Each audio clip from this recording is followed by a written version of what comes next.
Assalamualaikum. My name is Nur Azlin Yahya.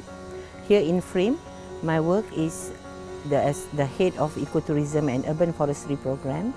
And we conduct research in ecotourism. We promote low-impact recreational activities, and we also take care of the grounds in providing ecotourism services. To be a competent guide, the person has to really know what are the resources available. Because when we talk about the forest, the most important thing is the natural environment. So please get to know the natural environment so that you can explain it to people who walk in the forest. To me, walking in the forest is not just about getting the physical satisfaction out of it, but it has to have the educational element because we should learn from nature. Nature is the most important thing that we have to conserve, and that is the reason why we go to the forest, so that we can learn about them. So nature guides need to know what are the risks, what needs to be done, and how to conduct the activity so that the safety issues are all addressed. So they have to know which terrain which is suitable, and they also have to look at the visitors. They have to look at the person. Are they able to do this? Meaning that they have to gauge that a person is fit to travel on such adventurous ground. You have to know the place that you're going to be in the first place. So beforehand, please find information about the place. In today's world, it's very easy to find this information. You can get most of them from the internet, or give a call to the organizer, and at least you know what to expect and what to bring and what condition that the campsite is in. Again, make sure that you know the environmental conditions of the area, so you will be prepared. Usually that you need a prior booking, but please make sure that you register and people know where you are.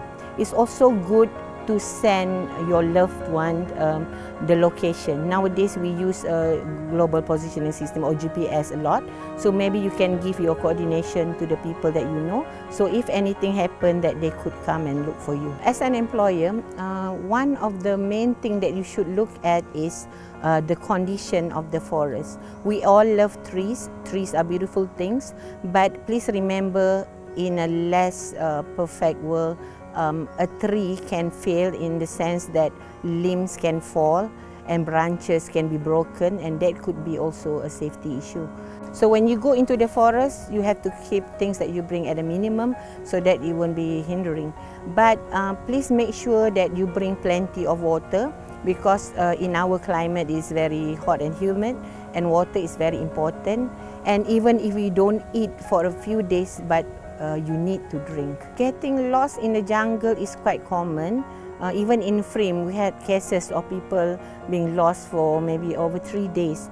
What we do in Frame is to have some GPS coordinates on certain poles that we planted along the trail. So people can just snap that picture and send to loved one. But in the other case, we also want to let people know that they should not stray off the trail at all. So please keep on the trail that is designated to you. That is like a very basic rule.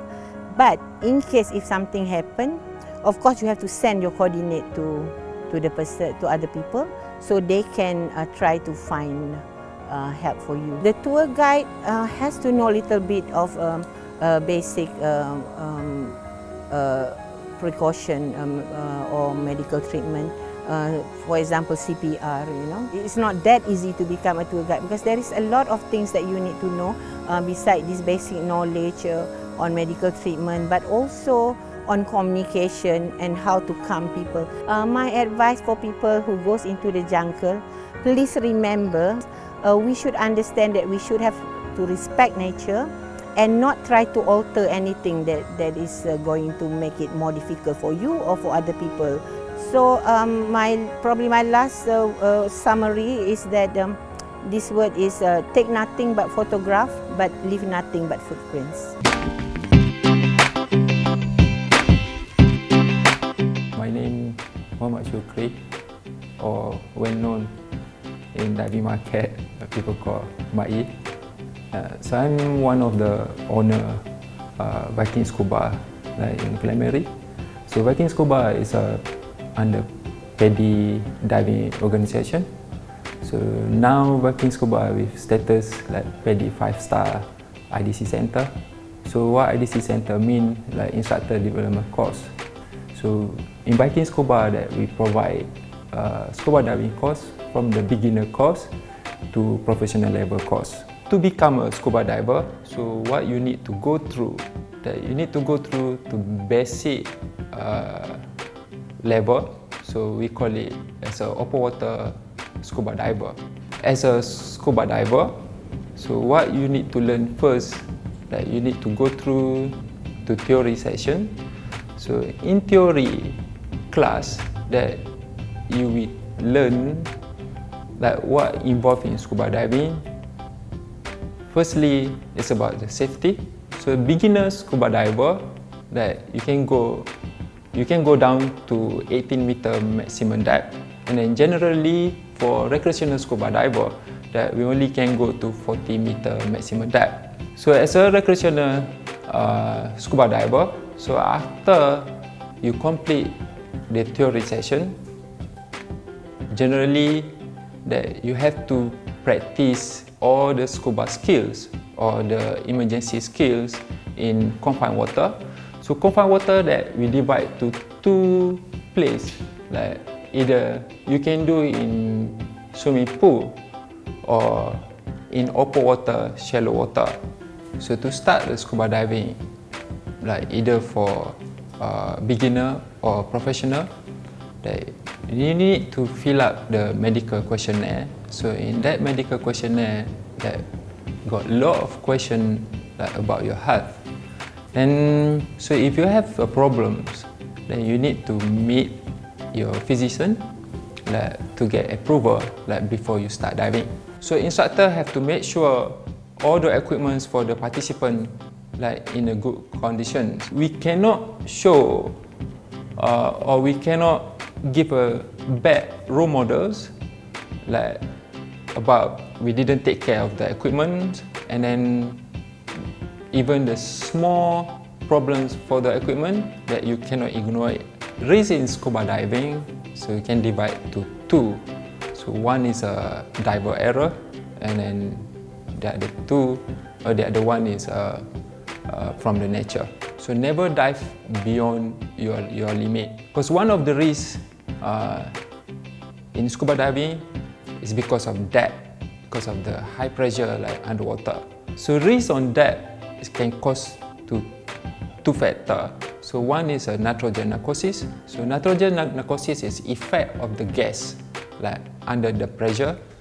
So what the effect of the gas under the pressure to yourself is you be experience like out of control, poor judgment, impaired coordination. So when the effect of gas under pressure, that the effect that will make you feel drunk, stoned, or on high, on drug. So in that moment that you cannot control like all your dive gear, and then you cannot control your depth, and then can cause or can lead to really bad scenario. So decompression sickness is number one in scuba diving. So decompression sickness is because of the nitrogen gas that your body absorb too much. So when you stay too long like underwater and your body absorb too much nitrogen, so after you come out from your dive, that the effect the easy word that you get bend. Bend can cause numbness, fatigue, the worst is dead. During the training, so the diver that will be trained that with environment knowledge, so how to dive in current, so what the procedure that you have to do when you experience the current underwater. All the divers will be trained to respect all the animals, like include the coral. So we teach them with one rule, never touch anything. Either you know or you don't know that thing. So all the scuba instructor must have emergency first responder certification.